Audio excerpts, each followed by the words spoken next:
ఒక జడ్జి గారు అంటే కోర్టులలో తీర్పులు అన్నీ ఒకే ప్యాటర్న్‌లో ఉండాలి గానీ, ఒక రాష్ట్రంలో ఒక రకం తీర్పొస్తుంది. ఇంకో రాష్ట్రంలో ఇంకొక రకం తీర్పొస్తుంది. ఒక జడ్జి గారు ఒక రకం తీర్పిస్తున్నారు. ఇంకో జడ్జి గారు ఇంకో రకం తీర్పిస్తున్నారు. ఒక చోటన హక్కులంటున్నారు. ఇంకో చోట బాధ్యతలంటున్నారు. ఇది న్యాయ వ్యవస్థ మీద నమ్మకాన్ని ప్రజలు కోల్పోయేలా చేస్తున్నటువంటిది.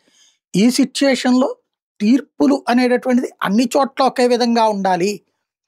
దీనికొక విధానం కావాలి అన్నది ఆషామాషి ఆలోచన కాదు. నాలాంటోళ్ళం ఎప్పటినుంచో మాట్లాడుతున్నటువంటి. కోర్టుకి, జడ్జికి తీర్పు మారిపోతే ఇంకప్పుడు న్యాయ వ్యవస్థ ఎందుకు?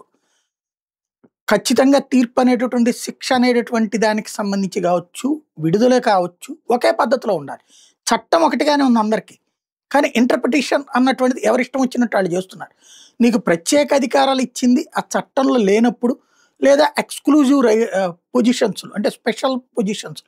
కానీ స్పెషల్ రైట్స్‌ని రొటీన్‌గా వాడేస్తున్నటువంటి సిట్యుయేషన్. ఇలాంటి సందర్భంలో తాజాగా చీఫ్ జస్టిస్ ఇచ్చినటువంటి స్టేట్మెంట్ అయితే సంచలనాత్మకమైనటువంటిదే.